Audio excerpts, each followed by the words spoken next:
Good morning all of you. This is CA Prajakta Munde. All set for November 20 CA final examinations. बहुत ज़ोर शोर से तैयारियां चल रही होंगी. बस कुछ ही महीने में आप सब लोग चार्टर्ड अकाउंटेंट्स बन जाएंगे. Can understand this feeling very well. Now, as you all know that we are starting our online crash batch for CA final November 20 attempt for direct taxation, जिसमें हम पूरा सिलेबस 45 डेज में cover करेंगे. आप लोगों ने सारे बैच के डिटेल्स व्यू कर लिए होंगे. इन केस अगर आपने नहीं किया है तो मैं वीडियो के लिंक डिस्क्रिप्शन बॉक्स में डाल रही हूँ, आप व्यू कर सकते हैं. Now before beginning any subject it is very important कि हमको ये पता रहे कि उस सब्जेक्ट में हम लोगों को कहाँ पर सबसे ज़्यादा एफर्ट्स डालने हैं. एंड जहाँ तक सीए की बात है, हर सब्जेक्ट एक अलग तरीके से पढ़ा जाता है. किसी भी दो सब्जेक्ट की स्ट्रैटेजीज आप एक जैसी नहीं बना पाते हो, because every subject is different और हर सब्जेक्ट के एग्जाम पैटर्न में अंतर होता है.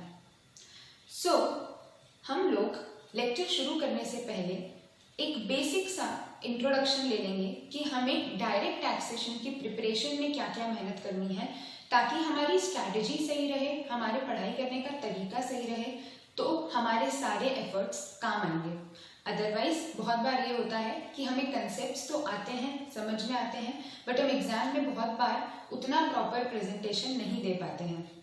So we discuss first what does this subject exactly demands, specially final level पर, और फिर हम हमारा चैप्टर स्टार्ट करेंगे. जब हम सीए फाइनल की बात करते हैं तो ऑफ कोर्स कुछ समय के बाद आप सब लोग प्रोफेशनल वर्ल्ड में एंटर होने वाले हो. You all will be professionals. कुछ लोग प्रैक्टिस में जाएंगे, कुछ जॉब में जाएंगे, and you all will be dealing with practical life situations. Obviously institute हमसे कुछ डिमांड कर रहा है. अगर इंस्टीट्यूट प्रोफेशनल्स क्रिएट करना चाहता है तो हम लोगों को प्रिपरेशन भी उसी हिसाब से करनी पड़ेगी.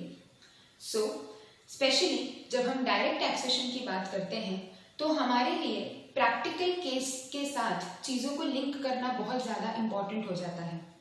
और जब हम फाइनल के सिलेबस की बात करें तो आप लोगों के लिए केस लॉज और केस स्टडी बेस्ड क्वेश्चंस बहुत इंपॉर्टेंट हैं, क्योंकि जब आप एग्जामिनेशंस क्लियर करोगे तब आपको प्रैक्टिकली लोगों को एडवाइसेस देनी होगी, कंसल्टेंसी देनी होगी. You will be dealing with clients, and obviously उस टाइम पर जो सारे प्रोविजंस हम आज तक पढ़ के आए हैं उन सबको प्रैक्टिकली अप्लाई करना हमें आना जरूरी है. और ना कि सिर्फ एक प्रोविजन, हमें सारे प्रोविजंस को इंटरलिंक करना बहुत जरूरी होता है. जैसे अगर हम कोई कैपिटल गेन का केस डिस्कस कर रहे हैं किसी भी क्लाइंट का, तो हमें उसके साथ साथ क्या किसी और एस्पेक्ट पे कोई इफेक्ट पड़ रहा है, क्या उसके कारण उसके पीजीबीपी के हेड में कोई चेंज आ सकता है, क्या उसके कारण उसके अदर सोर्सेज के हेड में कोई चेंज आ सकता है, ये सारी चीज़ें भी हमें साथ में लेके चलनी पड़ेंगी. ऐसा नहीं कर सकते हम कि हमारे सामने अगर कोई अपना कैपिटल गेन का प्रॉब्लम लेकर आया है तो हम सिर्फ उन्हीं 2-3 सेक्शंस के बारे में सोचें. So for this it becomes very important कि हम जो सब्जेक्ट रीड कर रहे हैं या हम जो सब्जेक्ट पढ़ रहे हैं वो हम ऑन द होल बेसिस पर पढ़ें, rather than just taking topics. तो जैसे जैसे हमारा सिलेबस प्रोग्रेस होता जाएगा मैं आप लोगों को इस तरीके से पढ़ाते जाऊंगी तो आपको ऑलरेडी वो चीज़ें समझ में आएंगी कि हम चीज़ों को लिंक करते जाएंगे. जैसे ही हमारा फर्स्ट चैप्टर शुरू होगा, सेकेंड चैप्टर शुरू होगा, कौन सी चीज़ का कहाँ पर इम्प्लीकेशन है और कौन सी चीज़ कहाँ पर और लिंक हो सकती है, ये मैं आपको बताते जाऊंगी. ये 2 फायदे करेगा. पहली चीज़ तो कि आप प्रैक्टिकली बहुत स्ट्रांग हो जाओगे, नॉट ओनली फॉर एग्जामिनेशंस पर for your future as well. Second thing, जब आप आंसर्स में एडिशनल इंफॉर्मेशन प्रोवाइड करोगे, मतलब सपोज अगर आपकी तरफ से जब हम एडवाइस करते हैं किसी भी क्लाइंट को तो आपको क्वेश्चंस कैसे पूछे जाएंगे कि अब ये सिचुएशन दी हुई है, now what will you advice, या ये एक्शन लिया है किसी असेसी ने तो क्या उसने सही किया है या गलत किया है. सो बेसिकली हमें एडवाइस करना है. जब आप एडवाइसेस में जो पूछा है उसके अलावा अगर कुछ एक्स्ट्रा इन्फॉर्मेशन दोगे so obviously that will be an add on for your examinations. तो अगर क्वेश्चन में आपको स्पेसिफिकली कोई चीज़ पूछ के रखी है उसके साथ अगर आप ये भी बोलोगे कि however this point is not to be ignored, that will make you earn extra marks. और प्रेजेंटेशन बहुत ज़रूरी है। जब जब आप एक्स्ट्रा मार्क्स के बारे में बात करते हो, आपके एग्जाम में आंसर लिखने का तरीका, प्रेजेंट करने का तरीका, आपके practical questions, theory questions, case law questions, सब चीज़ों को लिखने का एक अलग अलग मेथड होता है। So we will be discussing on both the aspects, आपका कोर्स, सिलेबस और प्लस इसके साथ साथ हम प्रेजेंटेशन पर भी साथ साथ बात करते चलेंगे। So, without taking much of your time, let us start the first chapter. Basic concepts of income tax. Basic concepts के पहले हम ये समझ लेते हैं कि जब हमें इनकम टैक्स पढ़ना होता है तब इनकम टैक्स लॉ में क्या क्या चीजें होती हैं, क्या क्या कॉम्पोनेंट्स होते हैं। So let us first discuss what are the components of income tax and then we'll move on to the further parts, that is the definitions and the taxation of different types of persons.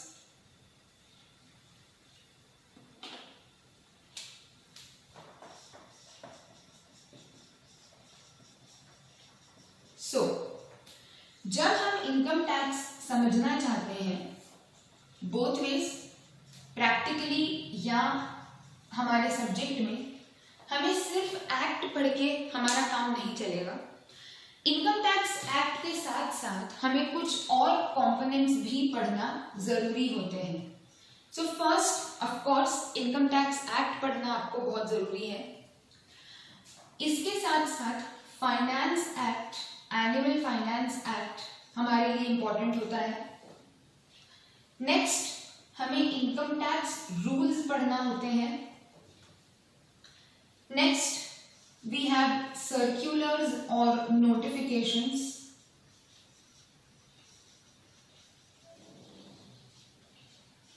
and we have case laws. When we are preparing for CA final, तब हमें ये सारी चीजें उतनी ही important होती हैं जितनी कि नॉर्मली एक्ट को हम इम्पोर्टेंस देते हैं। तो अगर हम सिर्फ एक्ट के ऊपर फोकस करेंगे, सिर्फ सेक्शंस के ऊपर फोकस करेंगे, तो हो सकता है कुछ चीजें छूट जाएं। हमें हर टॉपिक को अगेन ओवरऑल बेसिस पर समझते चलना है। तो act, finance act, rules, circulars, notifications, case laws, ये सारी चीजें हमारे साथ साथ चलती रहेंगी। जैसे जैसे हम चैप्टर्स कंप्लीट करते जाएंगे, हम इन सारी चीजों को भी साथ के साथ डिस्कस करते जाएंगे। Now when we talk of Income Tax Act 1961 contains different sections, subsections, clauses, etc. जिसमें ये सब बताया गया है कि अलग अलग चीजों के ट्रीटमेंट कैसे दिए जाएंगे। So there are various sections और हर सेक्शन के अलग अलग पार्ट्स होते हैं। Now there is a very basic difference between a clause and a subsection, जो कि नॉर्मली बच्चे गलती कर जाते हैं। एंड स्पेशली फाइनल में हम लोग क्योंकि प्रैक्टिकली देख चुके होते हैं, आर्टिकलशिप कर चुके होते हैं, तो हमें सेक्शंस काफी सारे याद हो जाते हैं। सो बहुत बार we quote the sections in the answers. Of course there is a different point कि कब कोट करना है, कब नहीं कोट करना है, उस पर हम बाद में बातें करेंगे। बट जब हम आंसर्स में सेक्शन कोट कर रहे हैं तब हमें सबसे ज्यादा जरूरी ये होता है कि वी आर 100% श्योर कि हमारा सेक्शन, सब सेक्शन, क्लॉज जो भी आप कोट कर रहे हो वो कहीं से कहीं तक गलत नहीं होना चाहिए। अगर उसमें कोई गलती हो जाएगी तो वो अननेसेसरी आपके मार्क्स नीचे लेके आएगा और कुछ नहीं होगा। So we have to be 100% sure. अगर आपको तुक्का लग रहा है कि शायद ये सेक्शन था, don't take that risk. Sections लिखते वक्त सब सेक्शंस और क्लॉजेस में एक बहुत मेजर सा डिफरेंस है, बेसिक सा डिफरेंस है जो हम मिस कर जाते हैं बहुत बार। And we use many a times the term subsection and clause interchangeably, but उसके बीच में एक डिफरेंस होता है। Subsections are part of a section which are interlinked to each other. तो अगर किसी सेक्शन के दो सब सेक्शंस हैं तो वो आपस में एक दूसरे से जुड़ी हुई बातें कहेंगे। But clauses are again a part of the same section which are not related to each other। मतलब अगर सेक्शन 10 के दो क्लॉजेज हैं तो 10 फर्स्ट क्लॉज, सेकेंड क्लॉज एक दूसरे से लिंक नहीं होगा। Now we know section 10 deals with exempt incomes, अलग अलग तरीके की एग्जेम्प्ट इनकम्स के बारे में बात कही गई है। फर्स्ट आपकी एग्रीकल्चरल इनकम होती है, सेकेंड, थर्ड, फोर्थ, लेकिन ये आपस में इनकम्स एक दूसरे से रिलेटेड नहीं होती हैं। सो दीज आर क्लॉजेस और सब सेक्शंस सपोज सेक्शन 5 का अगर सबसेक्शन 1 और सबसेक्शन 2 है तो वो दोनों एक दूसरे से रिलेटेड हैं। इसका मतलब होता है कि these are subsections and these are clauses. So ये डिफरेंस हमें पता होना चाहिए। लिखने का तरीका बहुत बार कॉमन होता है तो हम कंफ्यूज हो जाते हैं, बट हमें ध्यान रखना है कि कहाँ पर हमें क्लॉज वर्ड यूज करना है, कहाँ पर हमें सबसेक्शन वर्ड यूज करना है। इसके अलावा एक्ट में क्या क्या रहेगा? Sections, subsections, clauses, provisos, explanations. Proviso is something which gives an exception of the provision. जो प्रोविजन हम पढ़ रहे हैं या जो सेक्शन हम पढ़ रहे हैं उसमें से अगर कोई चीज एक्सक्लूड करनी होती है तो वो किसके थ्रू करी जाती है? प्रोविजो के थ्रू। एक्सप्लेनेशन, जो भी बातें कही गई हैं उस लॉ में या उस प्रोविजन में उसको एक्सप्लेन करने के लिए डिपार्टमेंट एक्सप्लेनेशन इशू करता है। एनुअल फाइनेंस एक्ट, हर साल एक फाइनेंस एक्ट रिलीज होगी जिसमें उस साल से रिलेटेड सारे टर्म्स होंगे, सारे एप्लीकेबिलिटीज होंगी कि इस साल इस असेसमेंट ईयर पर क्या क्या चीजें एप्लीकेबल होने वाली हैं। So that is an annual finance act. क्योंकि हर बार हम एक्ट में चेंजेस नहीं कर सकते हैं तो हम सिर्फ एनुअल फाइनेंस एक्ट के अकॉर्डिंग अमेंडमेंट्स कर लेते हैं। Rules are prepared to carry out the procedures that are given in the act. Circulars and notifications, law बन जाने के बाद अगर कोई क्लैरिफिकेशंस या कोई डाउट्स होते हैं उनके लिए सर्कुलर्स, नोटिफिकेशंस इशू किए जाते हैं। या एक बार लॉ बन गया है उसके बाद अगर आपको कोई नई चीज लानी है तो आप नोटिफिकेशन के थ्रू उसको इंट्रोड्यूस कर सकते हो। So these are the uses of circulars and notifications. जैसे जैसे हम कोर्स पढ़ते जाएंगे हमें अलग अलग सर्कुलर्स और नोटिफिकेशंस कोर्स में रहेंगे तो वो हम देखते चलेंगे। Case laws is a very important part specifically for CA final. So जैसे हम लोगों के नॉर्मल कोर्ट्स होते हैं, जो हमारे जजेस होते हैं, वैसे ही एक quasi judicial authority income tax में भी होती है और उसके बाद इनकम टैक्स के cases high court, supreme court तक भी जा सकते हैं। तो जब इनकम टैक्स का कोई केस खुलता है या कोई असेसमेंट होता है तब उसमें आपके जो केसेस डिसाइड होते हैं that are known as case laws, और उन केस लॉस को रेफरेंस लेकर आगे की चीजें या आगे के प्रोविजंस को डिसाइड किया जा सकता है। So these are the uses of case laws. सारी ही चीजें हमारे लिए बहुत इंपॉर्टेंट रहेंगी। ना जब हम एक्ट पढ़ रहे हैं तब हमें एक और बात का ध्यान रखना है कि जब आप कोई भी एक्ट रीड करते हो तब आपके जो टर्म्स होते हैं उन्हें आप इंटरप्रेट कैसे करोगे। हम ये बात कर रहे हैं कि जो वर्ड्स आप पढ़ रहे हो क्या उसकी डेफिनेशन हमारी रेगुलर डेफिनेशन होती है या उसकी डेफिनेशन इनकम टैक्स एक्ट के हिसाब से निकाली जाती है। तो इनकम टैक्स एक्ट में सेक्शन 2 में आपको बहुत सारे टर्म्स की डेफिनेशन मिल जाएगी। अगर आप जो भी टर्म पढ़ रहे हो जिसका इंटरप्रिटेशन आपको निकालना है, जिसको समझना है आपको, और अगर वो टर्म इनकम टैक्स एक्ट में डिफाइंड है तो आप उसके नॉर्मल रेगुलर मीनिंग को इग्नोर करते हो and you focus on the definition given in the act. But अगर आपके पास सेक्शन 2 में उसकी डेफिनेशन नहीं है तो फिर आप उसका रेगुलर मीनिंग या डिक्शनरी मीनिंग या जनरल क्लॉजेस एक्ट में जो मीनिंग दिया है वो आप कंसिडर कर सकते हो। So now we are going to discuss some of the important definitions जो कि हमें आगे तक काम आने वाली हैं, जो कि इनकम टैक्स एक्ट में स्पेसिफिकली प्रिस्क्राइब करी गई है। So we start with the definitions part now.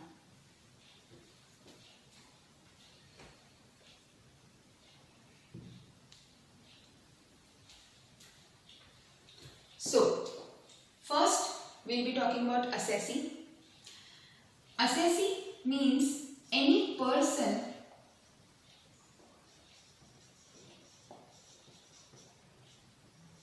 for whom any tax or any other amount is payable under the income tax act। ऐसा पर्सन जिसे कोई टैक्स या कोई ड्यू पे करना है as per the income tax act, plus या and it includes any person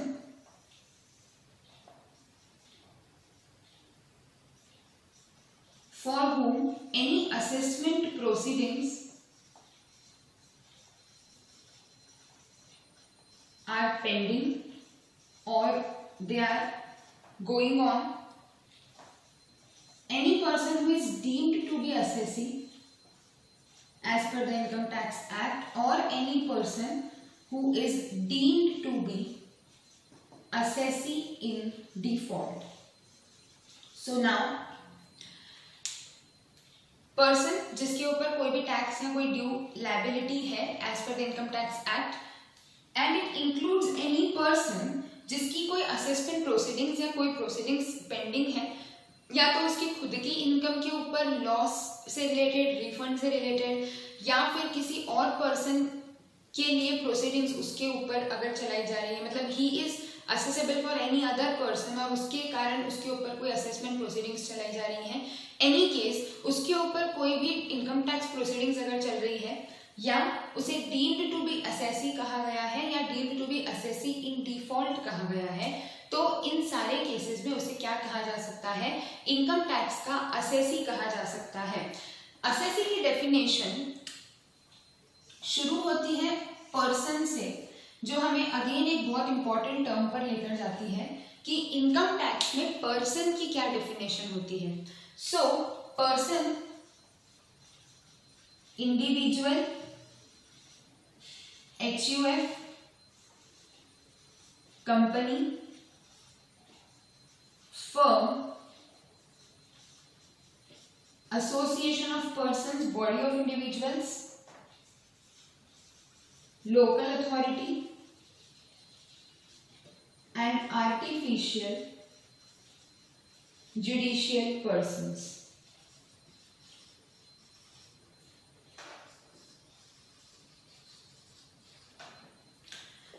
Individual, natural persons will be individuals. HUFs, Hindu Undivided Family. Company को अलग अलग हेड्स में डिस्ट्रीब्यूट किया गया है एज पर इनकम टैक्स। कंपनी के अलग अलग हेड्स बनाए गए हैं और डिपेंडिंग ऑन दैट क्लासिफिकेशन उनके टैक्सेशन रेट्स और अलग अलग रूल्स चेंज होते हैं। So basically this classification is very important, क्योंकि आगे जैसे जैसे हम टैक्सेशन के रेट्स और असेसमेंट के तरीके पढ़ेंगे तो हर पर्सन के ऊपर जो असेसमेंट किया जाता है वो अलग अलग तरीके से किया जाता है। इंडिविजुअल का असेसमेंट करना, असेसमेंट मतलब जो प्रोसीडिंग्स होती हैं इनकम टैक्स की, तो इंडिविजुअल का अलग तरीके से किया जाएगा। HUF, कंपनी, फर्म, सब टाइप ऑफ असेसीज का अलग तरीके से, टाइप्स ऑफ पर्संस का एक अलग तरीके से असेसमेंट किया जाता है, इसीलिए इनके बीच में हमें डिस्टिंग्विश करना जरूरी है। प्लस कंपनी, फर्म, इनके अलग अलग आगे और क्लासिफिकेशंस हम पढ़ेंगे जैसे जैसे हमारा सिलेबस आगे बढ़ता जाएगा, तो हमें इनके बीच में डिफरेंसेस पता होना जरूरी है ना। Individual is natural persons, HUF, company form of organisation में domestic company, foreign company which are closely held, widely held, अलग अलग तरीके से इनकम टैक्स में इनको क्लासिफाई किया गया है। फर्म में आपकी regular partnership firm plus limited liability firm, दोनों चीजें आ सकती हैं। एसोसिएशन ऑफ पर्संस और body of individuals. Association of persons मतलब जब एक से ज्यादा पर्संस साथ में आके कोई जॉइंटली कोई पर्पस के लिए एसोसिएट होते हैं और किसी एक कॉमन पर्पस को अचीव करके उसका जो रिजल्ट होता है वो आपस में डिस्ट्रीब्यूट करते हैं। Body of individuals, when body of individuals they come together again for a common purpose, but there is a basic difference again in AOP and BOI. AOP में normally सिर्फ इनकम डिस्ट्रीब्यूशन अलाउड नहीं होता है, income derive भी common होना चाहिए। Body of individuals में सिर्फ इनकम अगर डिस्ट्रीब्यूट हो रही है तो भी चलेगा। सो अगर कॉमन इनकम डिराइव भी हो रही है तो आप उसको AOP कहोगे, अदरवाइज वो BOI कहा जा सकता है। Local authorities, municipals etcetera. Artificial judicial persons, इनके अलावा कोई भी ऐसा पर्सन जो कि आर्टिफिशियल या नेचुरल पर्सन नहीं है पर उसको जुडिशियली या बाय लॉ उसको अगर पर्सन माना गया है तो उसके ऊपर टैक्सेबिलिटी अट्रैक्ट करी जा सकती है। तो इन सब के ऊपर इनकम टैक्स कलेक्ट करने का राइट रखता है। And apart being basically discussing these things, इसके ऊपर डिपेंड करेगा कि टैक्स रेट्स क्या रहेंगे और असेसमेंट कैसे किया जाएगा। सो आप नोट कर लीजिए।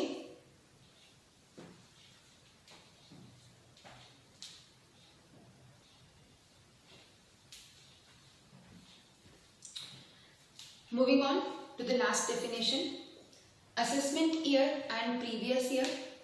Previous year is the year in which the income is earned, basically in which you earn the income, and assessment year is the year in which you calculate, you assess the income and then you calculate your income tax और आप उसको पे करते हैं। तो जिस साल आपका असेसमेंट होता है that is your assessment year, जिस साल आपके कैलकुलेशंस होते हैं।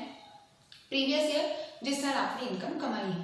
For our attempt previous year which is relevant is previous year 1920 and assessment year 2021। तो पिछला साल प्रीवियस ईयर, अगला साल assessment year.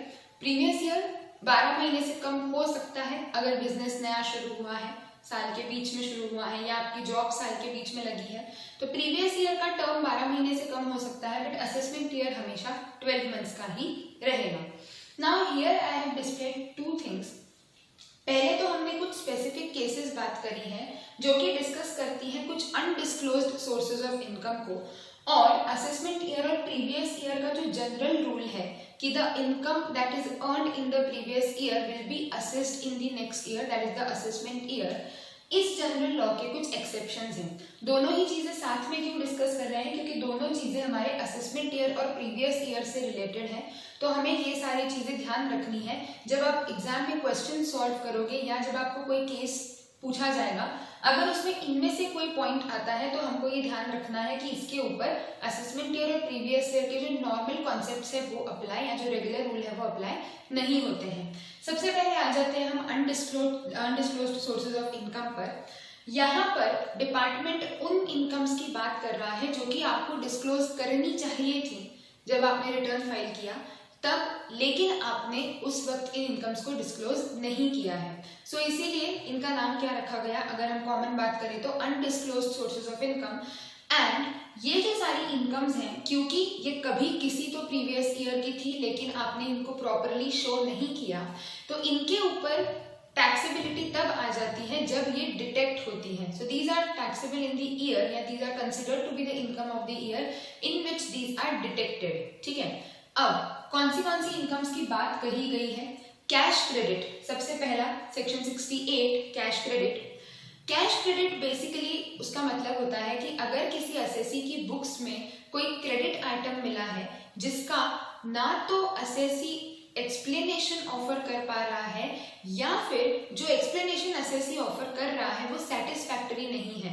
These are very important terms. जब आप आंसर्स लिख रहे हो तब आपको कुछ स्पेसिफिक टर्म्स के ऊपर फोकस करना बहुत जरूरी है। अगर आपको इनमें से कोई से भी नेचर का क्वेश्चन आता है, these are the terms which you have to write कि कब ये सेक्शन अप्लाई होते हैं। अगर आप एक्सप्लेनेशन नहीं दे पाए, आपसे पूछा कि ये आपके बुक्स में जो क्रेडिट का अमाउंट है ये क्या है, तो आप एक्सप्लेन ही नहीं कर पाए, तो क्या मान लिया जाएगा कि अनडिस्क्लोज सोर्सेज ऑफ इनकम है। इनकम होनी चाहिए थी पर आपने लोन या लायबिलिटी या क्रेडिट साइड शो करके रखी हुई है। नेक्स्ट, दूसरा केस क्या बोला मैंने कि explanation offered but not satisfactory. मतलब आपने एक्सप्लेनेशन तो दिया कि सर ये मैंने यहाँ से ये लोन लिया था और ये पैसा मेरे पास यहाँ से आया है, ये मेरी इनकम नहीं है, लेकिन वो एक्सप्लेनेशन डिपार्टमेंट को सेटिस्फैक्टरी नहीं लगा, तो in either of the cases आपके ऊपर टैक्सेबिलिटी आ सकती है। So this you have to mention in your answer कि either the explanation offered by the assessee is not satisfactory और the assessee fails to offer any explanation, तो taxability आ सकती है। अनएक्सप्लेन्ड इन्वेस्टमेंट्स, कोई आपने इन्वेस्टमेंट्स करके रखे हुए हैं बट ना वो असेसी ने अपने बुक्स ऑफ अकाउंट्स में रिकॉर्ड करे हैं ना अपने रिटर्न में फाइल करे हैं, then they will be considered as unexplained investments. And but obvious सी बात है, इन्वेस्टमेंट करने के लिए, खर्च करने के लिए, कोई भी चीज पैसा बाहर निकालने के लिए आपके पास पैसा होना जरूरी है, और अगर आपने इन्वेस्टमेंट को डिस्क्लोज नहीं किया, मतलब जिस पैसे से वो इन्वेस्टमेंट खरीदे होंगे उस पैसे को भी आपने डिस्क्लोज नहीं किया, ये मानकर इसके ऊपर अभी इस बार टैक्सेशन कर लिया जाएगा। Unexplained money, if the person is found to be owner of any bullion और ज्वेलरी एक्सेट्रा, कोई मनी आपके पास मिला है जो कि आप जिसके ओनर पाए गए हो, और again it is not accounted for in the books और not recorded in the books और not shown in your returns, तो फिर अगेन उसको undisclose sources of income consider किया जा सकता है बाय द असेसिंग ऑफिसर। अगर वापस दो बातें, क्या कि आपने एक्सप्लेनेशन नहीं दिया या फिर आपने जो एक्सप्लेनेशन दिया वो सेटिस्फाई नहीं कर रहा है ऑफिसर को। इन्वेस्टमेंट्स नॉट फुली डिस्क्लोज्ड, ये इसी का छोटा भाई है बेसिकली। नॉट फुली डिस्क्लोज्ड मतलब यहाँ पर अनडिस्क्लोज्ड ही था या अनएक्सप्लेन्ड ही था। यहाँ पर इन्वेस्टमेंट नॉट फुली डिस्क्लोज्ड है तो आपने शो तो करे पर जितनी उनकी एक्चुअल वैल्यू थी उतना नहीं शो करा, कम शो करा। तो जितना अनडिस्क्लोज्ड है उसके ऊपर क्या लगाना पड़ेगा, इस बार टैक्स लगाना पड़ेगा। अनएक्सप्लेन्ड एक्सपेंडिचर, नाउ इन्वेस्टमेंट और एक्सपेंडिचर ये दोनों साथ में चलते हैं। जब आप पैसे कमाते हो तब या तो आप खर्च कर दोगे या तो आप उसको बचा के रखोगे या इन्वेस्ट कर दोगे। तो जब हमारे भी फैमिली में बेसिकली जो भी आपके घर में अर्निंग मेंबर्स होंगे वो सब क्या कर रहे होंगे, रेगुलर जो खर्चे का काम है वो खर्चा निकालते हैं and then they save it. FD कर सकते हो, शेयर्स खरीद सकते हो, म्यूचुअल फंड्स में आजकल बहुत स्कोप रहता है इन्वेस्टमेंट का। सो यू कैन इन्वेस्ट और यू कैन एक्सपेंड इट। अगर आपको खर्च करना है तो भी आपके पास इनकम होना जरूरी है। जब कोई पर्सन बहुत ज्यादा हाई लेवल के एक्सपेंडिचर्स करता है तब डिपार्टमेंट का ये ध्यान होता है कि उस पर्टिकुलर पर्सन की वर्थ इतनी है या नहीं, उसकी इनकम पोजीशन बैकिंग इतनी है या नहीं कि वो इतना खर्चा कर सके। नॉर्मली आजकल आप लोगों को भी पता ही होगा कि आपके आधार, पैन ये सारी चीजें लिंक करी जा रही है। क्यों कर रहे हैं ये सारी चीजें, ताकि सिर्फ आपके रिटर्न पे भरोसा नहीं करा जाए, डिपार्टमेंट को आपके और भी सारे खर्चे और आपके और भी सारे इन्वेस्टमेंट्स के बारे में पता हो। नॉर्मली इनकम टैक्स डिपार्टमेंट ऐसी चीजों पर भी ध्यान रखता है, जैसे कि सपोज किसी पर्टिकुलर साल में जो फॉरेन टूर्स हुए वो बहुत ज्यादा हुए और जो हमारे इनकम टैक्स रिटर्न्स थे वो उतना ज्यादा इनकम शो नहीं कर रहे थे। तो ऑब्वियसली डिपार्टमेंट को ये डाउट हुआ कि अगर लोगों के पास इतना पैसा है तो कहीं ना कहीं या तो इनकम टैक्स रिटर्न्स गलत फाइल किए जा रहे हैं या हमारे पास ट्रेस करने का कोई तरीका नहीं है। सो यहाँ पर हम किसकी बात करेंगे, एक्सपेंडिचर्स की बात करेंगे। अगर मैंने कोई बहुत बड़ा खर्चा किया है तो मुझसे सवाल किया जा सकता है, अगर मैं नहीं एक्सप्लेन कर पाती हूँ तो उस एक्सपेंडिचर को क्या मान लिया जाएगा कि कभी पुराने किसी साल की ये इनकम थी जो आपने आज खर्च करी और वो इनकम आपने पहले डिस्क्लोज नहीं करी थी। सिमिलरली अमाउंट बोरोड और रीपेड ऑन हुंडी, अगर अदर देन अकाउंट पे चेक वगैरह आप किसी अमाउंट ऑन हुंडी रीपे करते हो, बोरो करते हो, वापस उसको अनडिस्क्लोज सोर्सेज ऑफ इनकम मान लिया जाएगा। So these are some specific cases. Undisclose sources किस साल चार्जेबिलिटी आ सकती है, जिस साल डिटेक्ट हुए हैं। नेक्स्ट है आपका exceptions for the regular general rule. पहला, shipping business of a non resident. Exceptions मतलब कि यहाँ पर इस साल की इनकम अगले साल असेस करी जाएगी, ये जरूरी नहीं है। हो सकता है कि यही इनकम इसी साल असेस कर ली जाए, मतलब प्रीवियस ईयर में असेस करके उसके ऊपर टैक्स वगैरह पे करवा कर सारा हिसाब क्लियर कर ले डिपार्टमेंट। तो पहला बोला है shipping business of a non resident. तो अगर किसी नॉन रेसिडेंट का शिपिंग बिजनेस है तो जब वो हमारे यहाँ से अगर शिप लोड करके लेकर जा रहा है तो उसको तभी के तभी टैक्स पे करवा लिया जाता है और फिर उसको थ्रू करवाया जाता है, क्योंकि अब वो नॉन रेसिडेंट है, वापस हमारे यहाँ पे किसी पोर्ट पे आएगा नहीं आएगा कोई गारंटी नहीं है। So you have to pay the tax, clear the tax dues for the period of time you have done business here and then you can leave. Persons leaving India, अगर department को लग रहा है कि कोई SSC India छोड़कर जा रहा है और वापस आने की कोई इंटेंशन नहीं है तो डिपार्टमेंट जाने से पहले जितने महीने वो उस साल यहाँ पर था अगले साल तक रुकने के बजाय इसी साल कैलकुलेशन करवाया जा सकता है। एसोसिएशन ऑफ पर्सन्स और body of individuals formed for a particular purpose, अगर किसी एक कॉमन पर्पस के लिए बनी थी और एक ही पर्टिकुलर पर्पस के लिए बनी थी और वो पर्पस इस साल खत्म हो रहा है तो इसी साल उतने टाइम पीरियड की इनकम के ऊपर टैक्स कलेक्ट किया जा सकता है। अगर डिपार्टमेंट को लगता है कि बाद में असेस करेंगे तो डिपार्टमेंट के इंटरेस्ट में नहीं है, डिपार्टमेंट का रेवेन्यू लॉस हो सकता है। Persons likely to transfer property to avoid tax, अगर डिपार्टमेंट को ये लग रहा है कि कोई पर्सन अपनी प्रॉपर्टी को ट्रांसफर कर रहा है कुछ इस इंटेंशन से ताकि वो उसके ऊपर टैक्स अवॉइड कर सके, again it will come under the exceptions. And discontinued business, any business if it is discontinued during the current year, then again it can be assessed in the that particular year only, क्योंकि अब वो discontinue हो गया है। अगले साल वो particular लोग कहाँ मिलेंगे, कैसे मिलेंगे, हो सकता है टैक्स कलेक्शन में दिक्कत आए, तो हो सकता है डिपार्टमेंट एट द एंड ही क्या कर ले, उसके ऊपर टैक्स कलेक्ट कर ले। So these are some exceptions of the general rule related to assessment year and previous year. बाकी नॉर्मली असेसमेंट ईयर और प्रीवियस ईयर के हिसाब से ही टैक्सेबिलिटी होती है। टैक्सेबिलिटी में अलग अलग रेट्स ऑफ टैक्सेशन है, जैसा कि मैंने पहले बताया। Depending on the type of person, आप कौन से पर्सन हो, इंडिविजुअल हो, कंपनी हो, एचयूएफ हो, उस पर डिपेंड करेगा कि आपके ऊपर कौन सी टैक्स की रेट अप्लाई होगी, प्लस क्या आपके ऊपर सरचार्ज या रिबेट अप्लाई होगा, and then at last you calculate cess on your total amount. तो अब हम नेक्स्ट पार्ट में टैक्सेशन के रेट्स और सरचार्ज रेट्स देख रहे हैं। इनिशियल ही इसीलिए ले रहे हैं अपन इस लेक्चर को, ताकि आगे जहां जहां पर हमको कैलकुलेशन का बोला जाए तो बार बार हमें रिवाइज नहीं करना पड़े या बार बार हमें दिक्कत नहीं हो कि रेट्स तो अभी पड़ी नहीं है। तो हम इनिशियली ही सारा बेसिक्स और रेट्स वगैरह डिस्कस कर लेंगे, जो हमारे आगे के पूरे सिलेबस में हमें काम आने वाली है। प्लस रेट्स जो दी गई हैं इनकम टैक्स में, वो ब्रॉडली दो पार्ट्स में क्लासिफाई करी जा सकती हैं। एक जनरल इनकम टैक्स रेट्स होती है जो आपकी इनकम के ऊपर नॉर्मली लगाई जाती है, और एक स्पेशल इनकम टैक्स रेट्स होती हैं जो कुछ स्पेशल इनकम्स के ऊपर लगाई जाती हैं, कुछ स्पेसिफिक इनकम्स के ऊपर लगाई जाती हैं। सो हम दोनों को डिस्कस करते चलेंगे। पहले हम जनरल रेट्स के ऊपर डिस्कशन ले लेंगे, तब तक आप इतना नोट कर लीजिए।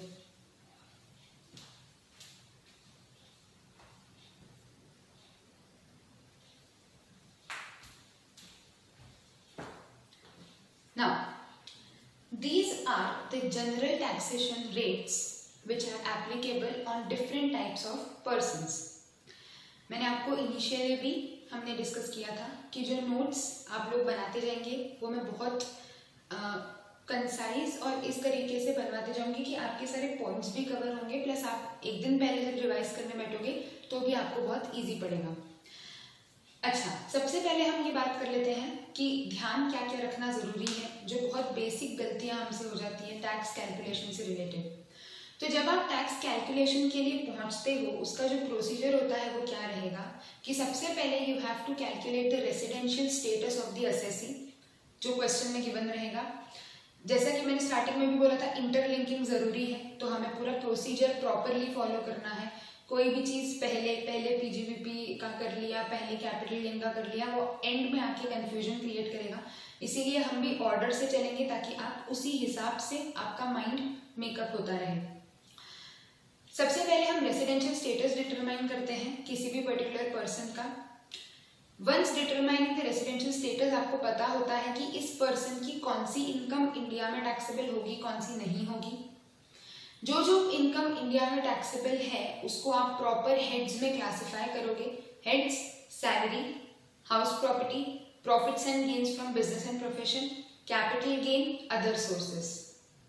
इसके बाद आप क्लबिंग और सेट ऑफ के प्रोविजंस अप्लाई करेंगे। सो किसी और एसएससी की इनकम अगर आपकी इनकम में ऐड होनी है तो क्लबिंग, एंड अगर आपको कोई पुराने लॉसेस का सेट ऑफ मिल रहा है या इसी साल कोई लॉस हो गया है किसी हेड में और आप उसको एडजस्ट कर सकते हो, उन सारे प्रोविजंस को करने के बाद you reach to your gross total income.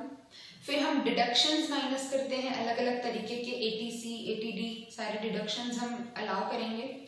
हम पहुंचते हैं टोटल इनकम पर, जहां पर हमारा ये कैलकुलेशन शुरू होता है। सबसे पहला पॉइंट्स टू रिमेंबर, आपको मैं ऐसे छोटे छोटे पॉइंट्स बताते जाऊंगी, आप चाहे तो अलग से कहीं पे नोट कर लीजिए या कॉपी के ऊपर। ये पॉइंट्स एग्जाम के एक दिन पहले आपको पढ़ना बहुत जरूरी है, क्योंकि ये सारी वही बेसिक मिस्टेक्स है जो हम एग्जाम में भूल जाते हैं। क्योंकि हम पूरा इंपॉर्टेंट प्रोविजन तो बहुत 10 बार 15 बार पढ़ लेते हैं कि नहीं ये तो याद रहना ही चाहिए, लेकिन ये छोटी सी चीजें क्योंकि हम एक उसमें रहते हैं कि हाँ ठीक है, ये तो पता है कि ये करना है, और वहां पर जाकर हमारे माइंड से स्किप हो जाता है। तो ये कुछ पिन पॉइंट्स आप लोगों को ध्यान रखने हैं ताकि हम बहुत point two point correct answer वहां पर दे पाए, नहीं तो हम टीआई तक तो पहुंच जाते हैं, आगे के इसमें गड़बड़ा जाते हैं। सबसे फर्स्ट चीज आप लोगों को चेक करनी है कि आपकी टोटल इनकम में सिर्फ जनरल इनकम है या कोई स्पेशल टैक्सेशन इनकम भी है। बच्चे नीचे तक आते आते ऊपर की चीजें भूल जाते हैं, क्वेश्चंस ऑब्वियसली बहुत लेंथी हो सकते हैं कभी कभी, तो नीचे आप टोटल इनकम पे पहुंचते हो, सीधे रेट लगा देते हो और आगे का सॉल्व कर देते हो। सबसे पहली मिस्टेक वही हो जाती है, टोटल इनकम आपको चेक करनी है। अगर स्पेशल टैक्सेशन रेट्स हैं उसको वहीं अलग कर दो, जनरल इनकम को अलग कर दो, स्पेशल टैक्सेशन रेट्स वो हम पढ़ेंगे आगे, वो आप वो रेट अप्लाई करोगे उस इनकम के ऊपर, और बची हुई पर आप स्लैब्स या जो भी आपके हिसाब से रेट आ रही है वो लगाओगे। तो स्पेशल इनकम को अलग करना है, बची हुई इनकम पे टैक्स निकालेंगे, दोनों टैक्सेस को कंबाइन करेंगे, then we will check whether the assessee is also covered under the provisions of surcharge या rebate. Surcharge is additional income tax, एक तरीके से डिपार्टमेंट जो हायर इनकम ग्रुप होता है उन लोगों से इनकम टैक्स के ऊपर और पैसा लेते हैं, जिसको सरचार्ज कहा जाता है। तो अगर सरचार्ज की एप्लीकेबिलिटी है तो वो चेक करना है। मोस्टली बच्चे सरचार्ज लगाना भूल जाते हैं। रेट्स, इसके बाद हम सरचार्ज की रेट्स पे चलेंगे। सरचार्ज के बाद सेस, ठीक है ना। सरचार्ज या रिबेट इसीलिए कहा मैंने क्योंकि rebate is for lower income groups. जिन लोगों को डिपार्टमेंट को लग रहा है कि इनकी इनकम कम है उन्हें डिपार्टमेंट रिबेट देता है, जिनकी लगता है कि इनकी बहुत ज्यादा है उन्हें सरचार्ज होता है। तो ऑब्वियसली दोनों चीजें एक साथ नहीं हो सकती। तो आपको आपके एसएससी के लिए चेक करना है कि ये सरचार्ज या रिबेट किसी में तो नहीं आ रहा है। अगर नहीं आ रहा है आगे बढ़ जाओ, सेस लगा दो, काम खत्म। टैक्स पेएबल में सरचार्ज रिबेट चेक करना बहुत जरूरी है। सेकेंड थिंग, आपका पर्सन कौन सा है ये आपको क्वेश्चन पढ़ते वक्त ही ध्यान रखना है। जब क्वेश्चन में लिखा है मिस्टर ए, तब हमारे दिमाग में सबसे पहले आ जाना चाहिए कि अच्छा इंडिविजुअल है, तो सारे प्रोविजंस इंडिविजुअल वाले अप्लाई होंगे। एक्स लिमिटेड मतलब कंपनी है, सारे प्रोविजंस कंपनी वाले अप्लाई होंगे। क्वेश्चन पढ़ना ही इस तरीके से होता है कि ऑटोमेटिकली क्वेश्चन सॉल्व करते करते या क्वेश्चन पढ़ते पढ़ते हमारे दिमाग में आधे पॉइंट्स क्लियर हो जाए कि अच्छा ये इंडिविजुअल है तो हमको इसका सीनियर सिटीजन या ये चीज भी चेक करनी है, मतलब एज भी चेक करनी है। रेसिडेंट इंडिविजुअल होगा तो और बेनिफिट मिलेगा, तो रेसिडेंशियल स्टेटस भी चेक करना है। कंपनी है तो डोमेस्टिक है, कौन सी है ये हमें देखना है। फर्म है, एलएलपी है, क्या है, गेटिंग द पॉइंट। तो जब आप क्वेश्चन पढ़ रहे हो तब इन बातों का हमको ध्यान रखना है। ऐसे हम और भी चीजें डिस्कस करते चलेंगे जो जो चीजें रेलेवेंट रहेंगी as per the specific provisions. अभी टैक्स रेट्स पर आ जाते हैं। So these are the general tax rates. Individuals, HUFs, AOP, BOI, artificial judicial persons के ऊपर 2.5 लाख तक कोई इनकम नहीं है। Then 5%, 20%, 30%, these are the slab rates. Progressive taxation है, तो जैसे जैसे इनकम बढ़ेगी आपकी इनकम टैक्स की अमाउंट भी बढ़ता जाएगा। अगर इंडिविजुअल है और रेसिडेंट है, ये दोनों स्लैब्स सिर्फ रेसिडेंट्स को होते हैं। Again a very important point, क्योंकि हमें फाइनल में नॉन रेसिडेंट टैक्सेशन भी होता है, तो हमारे क्वेश्चन पेपर में बहुत से क्वेश्चन नॉन रेसिडेंट्स के ऊपर भी बेस्ड होते हैं। बच्चे यहाँ पर गलती करते हैं, 60 साल तो हमें याद रहता है, हम ये भूल जाते हैं कि सिर्फ रेसिडेंट्स को अलाउड है। So very important point two be kept in mind. अगर आप सीनियर सिटीजन हो या आप सुपर सीनियर सिटीजन हो, सीनियर सिटीजन हो तो 3 लाख तक कोई टैक्स देने की जरूरत नहीं है, बाकी स्लैब एज इट इज रहेगा। सुपर सीनियर सिटीजन मतलब 80 इयर्स और more, again you have to be resident in India. Non resident होगे तो यही पहुंच जाओगे वापस, स्लैब रेगुलर वाले पे आ जाओगे, भले ही 90 इयर्स के ऊपर। अगर नॉन रेसिडेंट हो तो यहीं आ जाओगे। 5 लाख तक कोई टैक्स नहीं है, उसके आगे आप क्लेम कर सकते हो। आगे का स्लैब एज इट इज रहेगा। फर्म, एलएलपी और लोकल अथॉरिटी का रेट है 30%। This is the basic tax, अभी सरचार्ज पर नहीं गए हैं। Cooperative society, if the income does not exceed 10,000, 10%। 10 से 1000 से ज्यादा है पर 20,000 से कम है 20%। अगेन स्लैब्स 20,000 से ज्यादा है तो 30%। तो जैसे आप यहाँ पर स्लैब्स लगाते हो कि इतनी इनकम पर 5%, इतनी इनकम पर 20%, इतनी इनकम पर 30%। ऐसा नहीं है कि अगर 10 लाख के ऊपर है, मान लो मेरी इनकम 15 लाख है तो पूरे 15 लाख पे 30% नहीं लगेगा। शुरुआत के 2.5 लाख हटा देंगे, फिर 2.5 लाख पे 5%, फिर 5 लाख पे 20% एंड फिर बैलेंस पर 30%। कंपनीज का टैक्सेशन इतना ज्यादा इजी गोइंग नहीं है, तो कंपनीज के टैक्सेशन पर हमको एक पूरा चैप्टर है आगे in which we will properly discuss in detail कि कब कौन सी कंपनी पे कौन सा टैक्स अप्लाई होता है। कंपनी डोमेस्टिक या other than domestic is the basic classification for taxation purposes. अगर वो डोमेस्टिक कंपनी है और प्रीवियस ईयर 17-18 में प्रीवियस ईयर 17-18 में टर्नओवर 400 CR से कम या बराबर था तो रेट हो जाएगा 25। Otherwise 30% is the common rate for companies, domestic companies. दो स्पेसिफिक रेट्स के सेक्शन इंट्रोड्यूस हुए हैं, हमारे ही असेसमेंट ईयर में इंट्रोड्यूस हुए हैं, तो ये बहुत इंपॉर्टेंट है हमारे एग्जाम के लिए, जो कि अगेन हमारे असेसमेंट ऑफ कंपनीज वाले चैप्टर में हमारे पास आएगा। एक सेक्शन डील करता है जो डोमेस्टिक कंपनीज है जो मैन्युफैक्चरिंग में आई है, कोई नई डोमेस्टिक कंपनी अगर मैन्युफैक्चरिंग नई कंपनी स्टार्ट हुई है तो वो। And second section is for in general companies, so that is basically a concessional rate. आप बोल सकते हो कि आपको 30 की जगह कम परसेंटेज पे टैक्स देना अलाउ कर देंगे if you fulfil certain conditions. यहाँ पर मैट की एप्लीकेबिलिटी भी होती है कंपनीज की केस में, so you have to keep MAT applicability in mind. Again ये हमारे असेसमेंट ऑफ कंपनीज में पूरा डिटेल में रहेगा, मिनिमम ऑल्टरनेट टैक्स। इनके बाद अगर आपकी company other than domestic company है तो हमें 40% नॉर्मल टैक्स रेट है। अदर देन दैट हमारी जो स्पेसिफाइड इनकम होती है, कुछ रॉयल्टी इनकम जो कि स्पेसिफाइड अग्रीमेंट के रूप में हमें दी जाती है, मतलब स्पेसिफाइड अग्रीमेंट के अकॉर्डिंग हमें मिलती है अगर, तो उसके ऊपर रेट रहेगा 50%। मैट की एप्लीकेबिलिटी कौन सी कंपनीज पे रहेगी, सिर्फ डोमेस्टिक पे रहेगी, फॉरेन पे रहेगी, वो सारी चीजें हम डिटेल में डिस्कस करेंगे। पूरा मैट का calculation, accounting standard, Ind AS, सारी चीजें डिस्कस करी जाएंगी। So these are the general taxation rates, note कर लीजिए आप एक बार।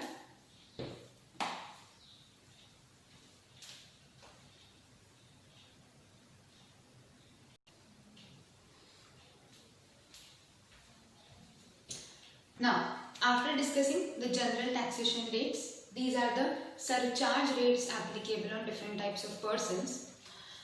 Individual HUF, EOP, BOI, artificial judicial persons, 50 lakh से 1 करोड़ की अगर इनकम है, 50 लाख के अंदर आपको सरचार्ज देने की जरूरत नहीं है।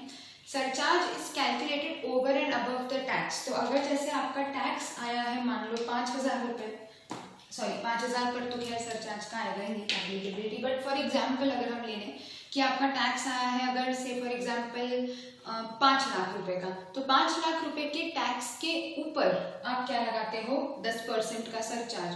सो there is a confusion many times, surcharge income पर नहीं लगाया जाता, सरचार्ज लगाया जाता है टैक्स के अमाउंट पर। तो 5 लाख का अगर टैक्स है, 10% सरचार्ज जोड़कर आपका टोटल अमाउंट आएगा, जिस पर आप सेस लगाओगे।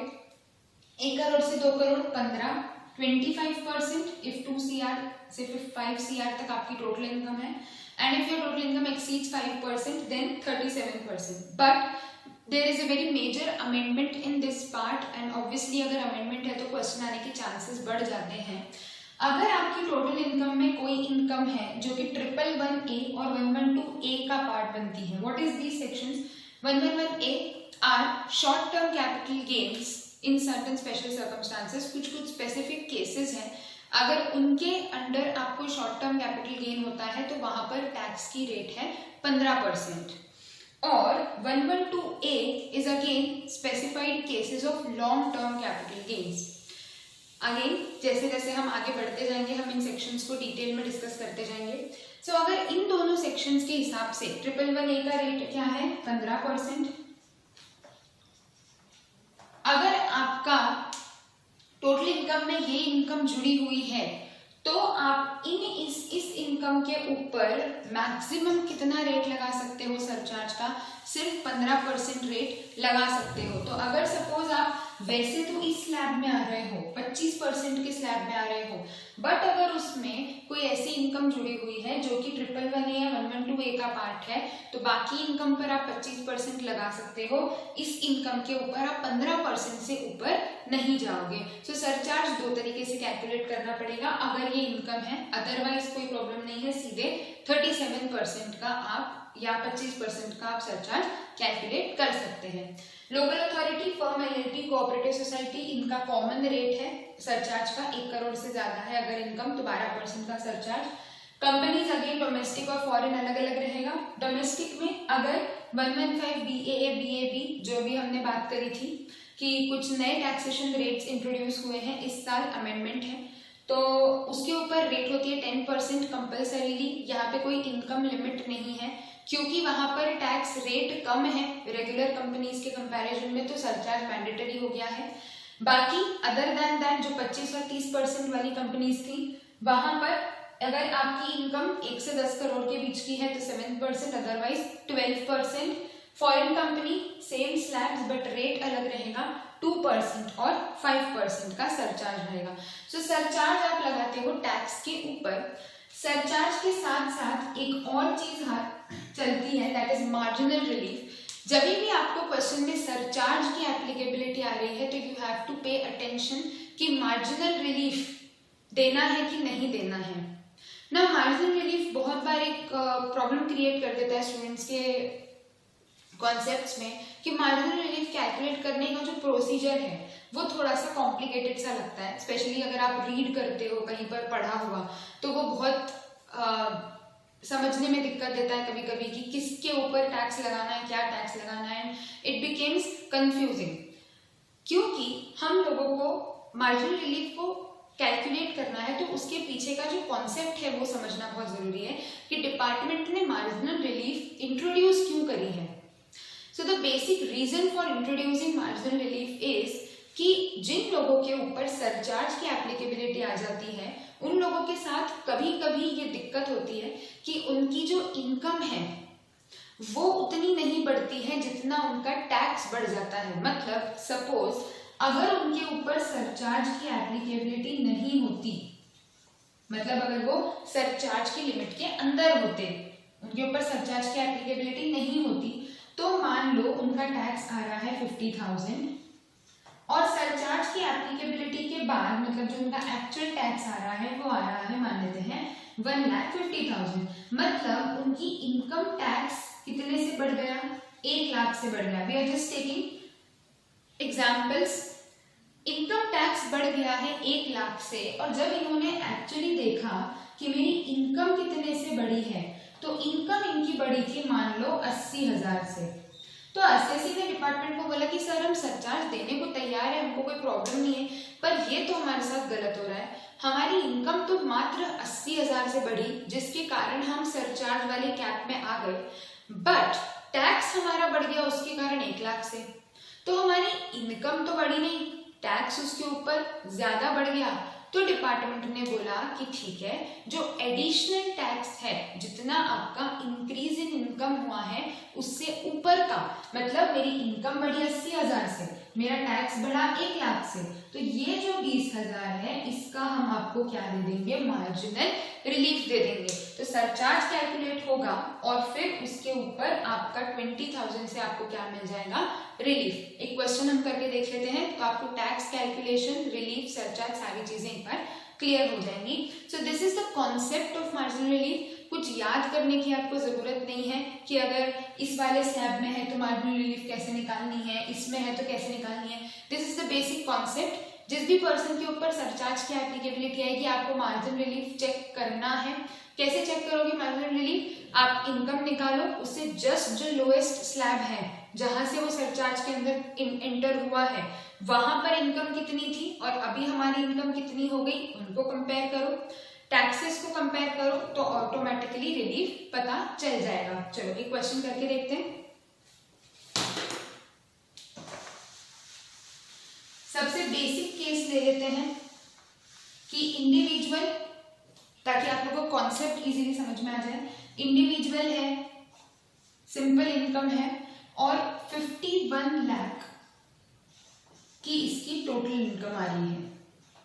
ठीक है, लेट अस से कि 51 लाख की इनकम है, इंडिविजुअल है, 2.5 लाख वाला स्लैब है, कोई ज्यादा सीनियर सिटीजन वगैरह वाले कॉम्प्लिकेशंस में अभी हम नहीं जा रहे हैं, एंड 112A वाली चीज को भी अभी के लिए हम इग्नोर कर सकते हैं। सो 51 लाख की इनकम है। वैसे भी 51 लाख में अगर ये इनकम होगी भी तो कोई फर्क नहीं पड़ेगा, इन दोनों में फर्क पड़ता है कि अगर इंक्लूडेड है तो आप उसको अलग से कैलकुलेट करोगे, दैट्स इट। तो 51 लाख की इनकम है। सबसे पहले तो हम कैलकुलेट कर लेते हैं tax.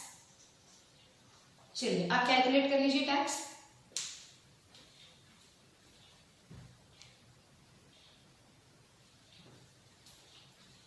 So this is the tax on 51 lakh. अभी सरचार्ज मैंने ऐड नहीं किया है। अच्छा, कोई भी फिगर अगर 10 लाख के ऊपर है तो आपको टैक्स निकालने का एक बहुत इजी ट्रिक हो सकता है।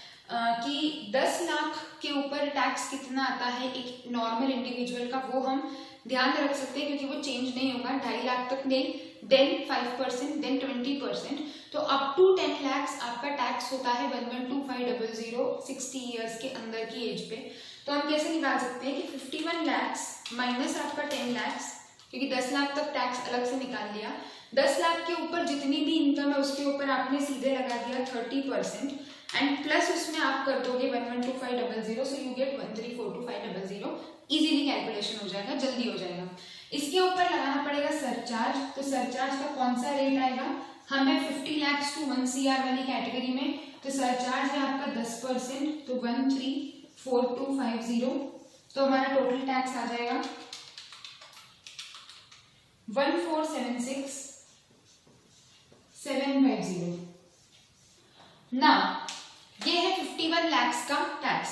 एसएससी बोल रहा है कि क्या हमें इसमें कोई कंडीशन मिल सकती है, कोई कंसेशन मिल सकता है। तो डिपार्टमेंट बोल रहा है अगर आपके साथ ऐसा हुआ है कि आपका टैक्स बहुत ज्यादा बढ़ गया और इनकम उतनी नहीं बढ़ी, तो वो जो डिफरेंस अमाउंट है उसका हम आपको रिलीफ दे देंगे। तो चलो कैलकुलेट कर लेते हैं। ये स्लैब में गया क्योंकि इसकी इनकम 50 से 51 हो गई। 50 के अंदर होता तो सरचार्ज लगता क्या, नहीं।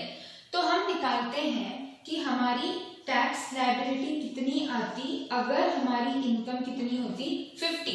जस्ट लोएस्ट वाले स्लैब को कंपेयर करना है। तो आप 10% में क्यों गए, क्योंकि 50 के ऊपर चले गए। आप 25 में क्यों गए, क्योंकि 2 के ऊपर चले गए, तो 2 पे निकालेंगे। Getting the point, just lowest limit of surcharge.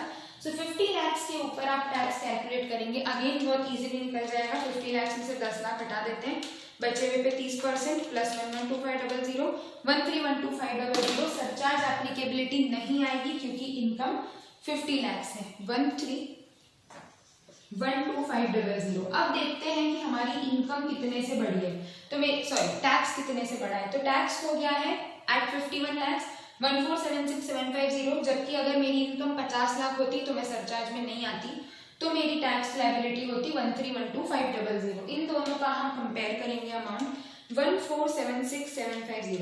मतलब सरचार्ज की एप्लीकेबिलिटी के कारण मेरी इनकम टैक्स की लायबिलिटी बढ़ी है 164,250 से। जबकि आप जब देखोगे तो आपकी इनकम कितने से बढ़ी है, 50 से 51। मतलब एसएससी बोल रहा है कि सर इनकम तो बढ़ी 1 लाख से और उसके बदले में आप मुझसे जो टैक्स ले रहे हो एक्स्ट्रा, 50 लाख तक तो इतना टैक्स था, 51 पे इतना हो गया, तो एक्स्ट्रा टैक्स जो मुझे देना पड़ रहा है वो मुझे देना पड़ रहा है 164। तो इनकम बढ़ी 1 लाख से, टैक्स बढ़ेगा 164 से, ये तो अनफेयर है। तो डिपार्टमेंट ने बोला ठीक है, ये जो डिफरेंशियल अमाउंट है इसका हम आपको क्या दे सकते हैं, रिलीफ दे सकते हैं। Getting the point. तो rather than just mugging up the steps, बहुत बार स्टूडेंट्स ये कर लेते हैं कि इसको याद कर लेते हैं कि पहले calculate tax on 51, then calculate tax on 50, then subtract करो, फिर इस डिफरेंस को उस डिफरेंस में लेके जाओ।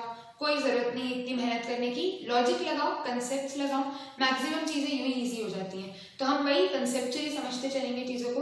कंसेप्ट क्या बोलता है कि इनकम जितनी बढ़ी उससे ज्यादा का टैक्स नहीं लेना है, ये कॉन्सेप्ट है मार्जिनल रिलीफ का। तो इनकम बढ़ी 1 लाख से, टैक्स बढ़ गया 164 से, 250 का क्या आ जाएगा आपका मार्जिनल रिलीफ। अब आप कैलकुलेट कैसे करोगे, टैक्स रिलीफ दे दोगे, जो अमाउंट आएगा उसके ऊपर आपको सेस लगाना है 4% का। So this is the concept of surcharge.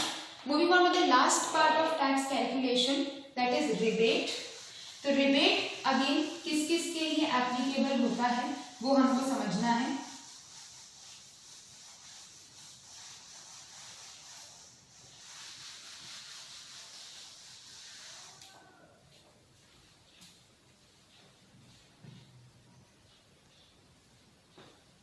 Now, rebate under section 7A applicable only on resident individuals।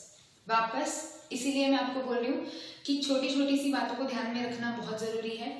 Rebate HF में स्टूडेंट्स बहुत बार क्लेम कर लेते हैं क्योंकि एग्जाम में हम कंफ्यूज हो जाते हैं, ये बहुत नॉर्मल सिचुएशन है। हम पढ़ते हैं एंड देन हम एग्जाम में बहुत छोटी छोटी पॉइंट्स में कंफ्यूज हो जाते हैं कि यार ये सेक्शन कंपनी के लिए था कि इंडिविजुअल के लिए था, ये डिडक्शन सीनियर सिटीजन के लिए था कि हर एसएससी के लिए था। तो उसके लिए पढ़ते वक्त ही हम लोगों को ये चीज़ें मार्क करते चलनी है। तो आप या तो नोट करते जाओ या आप जो भी आपके पॉइंट्स हैं आप लिखते जाओ जैसा भी, बट ये सारे पॉइंट्स हमें ध्यान में रखने हैं, इसीलिए मैं इन पॉइंट्स पर आपको ज़्यादा एम्फोसिस कर रही हूँ। अब आपको पूरा रिबेट वाला पोर्शन रीड करने की जरूरत नहीं है, आप इतना सा ध्यान रख लो, you will be done. So resident होना जरूरी है, इंडिविजुअल होना जरूरी है। तो जैसे मैंने पहले बोला, जब आप क्वेश्चन पढ़ोगे तब ये चीज़ें आपको क्लिक होंगी। जब हम सेक्शन इस तरीके से समझते हैं कि this section applies to companies, तो जब हम क्वेश्चन पढ़ते हैं तो हमको क्लिक होता है कि अरे हाँ, कंपनी के लिए हमने पढ़ा हुआ है। जब आप क्वेश्चन में पढ़ोगे मिस्टर से for example A has income of ये, तो आपके दिमाग में आएगा कि मिस्टर ए मतलब इंडिविजुअल है, मतलब हमें रिबेट एप्लीकेबिलिटी भी चेक करनी है eight the and. Automatically practice हो जाएगी, क्वेश्चंस हम इसी तरीके से सॉल्व करवाऊंगी मैं आपको, तो आपको ऑटोमेटिकली उसकी हैबिट हो जाएगी। तो एग्जाम में वो चीज़ें फिर आपको एक्स्ट्रा उसके लिए एफर्ट्स देने की जरूरत नहीं रहेगी, और जो आपका रीडिंग टाइम रहेगा उसी में आपका मैक्सिमम चीज़ें दिमाग में क्लियर हो जाएंगी। तो रेसिडेंट होना चाहिए, इंडिविजुअल होना चाहिए। इनकम अगर आपकी 112 ए की है, टोटल इनकम में अगर 112 ए की इनकम जुड़ी हुई है, that is specific long term capital gains, जिसपे 10% से टैक्स लगता है, अगेन जो हम कैपिटल गेन्स के साथ डिस्कस करेंगे इसे, उसके ऊपर रिबेट नहीं मिलती है। Total income up to 5 lakh, अगर आपकी इनकम 5 लाख तक है तो मिलेगी। ऐसा नहीं रहेगा कि 12,500 की रिबेट मिल रही है तो आपकी इनकम 8 लाख है तो भी आप 12,500 की रिबेट ले लोगे, ये गलती होती है बहुत बार। हम ये भूल जाते हैं, हमको क्या ध्यान रह जाता है कि टैक्स या 12,500 विचएवर इज लोअर। तो बच्चे क्या करते हैं, बहुत बार कॉमन मिस्टेक है, हमसे सॉल्व करते करते चीजें दिमाग से निकल जाती हैं। 8 लाख की इनकम के ऊपर आपने टैक्स निकाला, रिबेट दे दी और फिर सेस निकाला। रिबेट के ऊपर ये भी ध्यान रखना है कि 5 लाख की इनकम होगी अप टू 5 लाख तो ही आप रिबेट क्लेम कर सकते हो, अदरवाइज रिबेट नहीं मिलेगी। ठीक है, सो 5 लाख तक टैक्स या 12,500 विचएवर इज लोअर, मतलब अगर आपका टैक्स 12,500 के नीचे आता है तो आपको रिबेट इतनी ही मिलेगी, इसके कारण आप लॉस में नहीं जाओगे। कैलकुलेट द रिबेट, जो बचा हुआ है, अगर कोई टैक्स बच रहा है तो उसके ऊपर आप सेस कैलकुलेट कर दोगे और आपका फाइनल टैक्स पेबल आ जाएगा। सो बेसिकली हमें क्या क्या ध्यान रखना है कि जो भी पर्टिकुलर कैटेगरी ऑफ पर्सन है उसके ऊपर कौन सा रेट अप्लाई हो रहा है, रेट के बाद सरचार्ज एप्लीकेबिलिटी है, सरचार्ज के साथ फटाक से दिमाग में आना चाहिए मार्जिनल रिलीफ, सरचार्ज और मार्जिनल रिलीफ देख लिया है कि नहीं है, फिर आए रिबेट है कि नहीं है तो फाइनली क्या लगा दो, cess. So these things are to be kept in mind, ये छोटी छोटी बातें हमें ध्यान में रखनी है। ये आगे हर टॉपिक पे काम आएगा क्योंकि ये जनरल टैक्सेशन रेट्स हैं, तो इसीलिए हमने इसको सबसे पहले कवर किया है। अब हम लोग आगे धीरे धीरे हमारे रेसिडेंशियल स्टेटस एंड हेड्स के ऊपर कंटिन्यू करेंगे, बट क्योंकि बार बार हमें रेट्स के ऊपर डिस्कशन ना करना पड़े तो हमने पहले से एक बार ये चीज समझ ली। So this was the basic of your income tax laws, जो सबसे बेसिकली हमारे पास इंफॉर्मेशन होना जरूरी है ताकि हम आगे प्रॉपरली पढ़ सकें। जैसे मैंने आज आपको प्रेजेंटेशन से रिलेटेड और क्वेश्चंस और सॉल्विंग से रिलेटेड चीजें बताई, वैसे हम डिस्कस करते रहेंगे जैसे जैसे टॉपिक्स आगे बढ़ते रहेंगे। फिर भी आपको कोई भी डाउट है, कोई दिक्कत है तो feel free to ask. Details आपको नीचे डिस्क्रिप्शन बॉक्स में अवेलेबल रहेंगी।